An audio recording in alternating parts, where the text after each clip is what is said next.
idea. Now let's go over to the United States. So, of course, we won't go into too much detail because I'm sure you've seen all the clips being played tonight.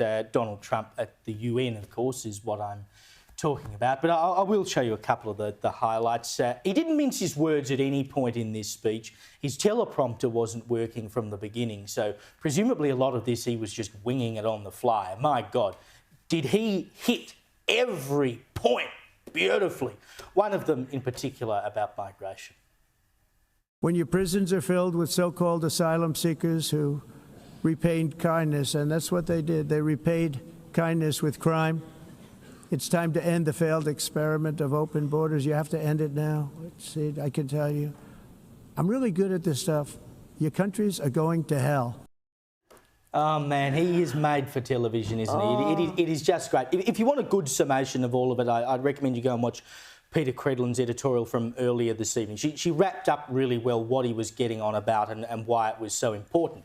But, of course, as I said before, his teleprompter didn't work from the start of the speech. And on his way in, he went to get on the escalator up with his wife there, Melania, the First Lady, and the escalator stopped working. Like, they'd taken about 2 steps onto the escalator and the thing immediately froze up. So there have been questions about whether or not someone did that deliberately. They've also asked the same questions about the teleprompter, whether someone did that deliberately just to mess with Donald Trump. I suppose it is the UN after all. He addressed these incidents in his speech. All I got from the United Nations was an escalator that on the way up stopped right in the middle. If the First Lady wasn't in great shape, she would have fallen.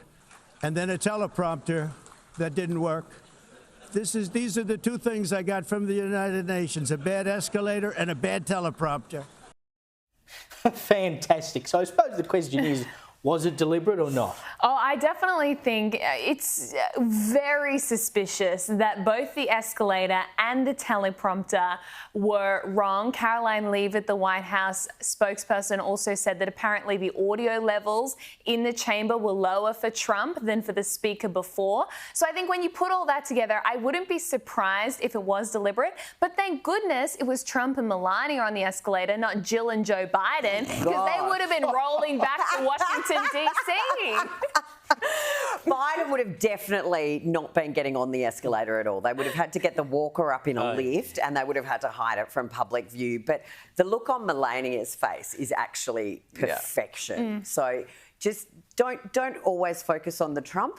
Have a look at Melania's face and it is just pure gold, the way she turns around and glares at someone when this thing just goes stop as soon as they step on it. But she just takes off. I mean, Trump's still there like, what's going on? Is anyone going to fix it? She's like, nah, bugger it. Nah. You know, it's a bit of cardio. They don't like him, but they're going to keep him alive longer by getting him to walk up the steps. I mean, you know, look, it's win-win. He managed to get up the steps without stumbling. That's true. And it really was. I mean, the whole speech, everything about Trump's appearance was just a masterclass in dressing down the globalist international order at the UN. And it's true, everything he said, right? The building is emblematic of how failed it is as an institution. He's stopped all these wars. What has the UN achieved? They've given out so much money in aid. Where are the results? They're now recognising a Palestinian state while the hostages still aren't home. I mean, he just ran through every single hypocrisy that is at the core of the United Nations.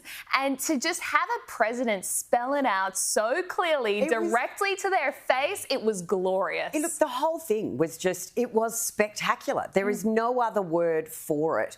And the way he made the point that it is the kindness of countries that, you know, allow people to come in and then they repay that kindness by committing crimes is, well, it's, you know, it's what happened with NZYQ. And what did our High Court do? Go, oh, actually, now you can't detain them. And I think this is what he's just gone in and said, nope, we're done. Not happening anymore.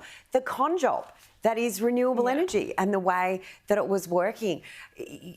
This is just perfection. And all of these world leaders sitting around looking at him have recognised Palestine, who've announced these ridiculous climate emissions targets, who are the open borders stuff. And we know that the UN is focused on one world, one government, and for him to just tear it all apart was just absolute perfection. And he leaned into the farcical nature of the UN and skewered it so well. And look, the one thing I would say to the UN is look what Donald Trump has done with NATO. If you actually listen to the guy and treat him seriously, he can do a great deal of good for you. And NATO has worked that out. I'm not sure the UN is quite that far. Yes.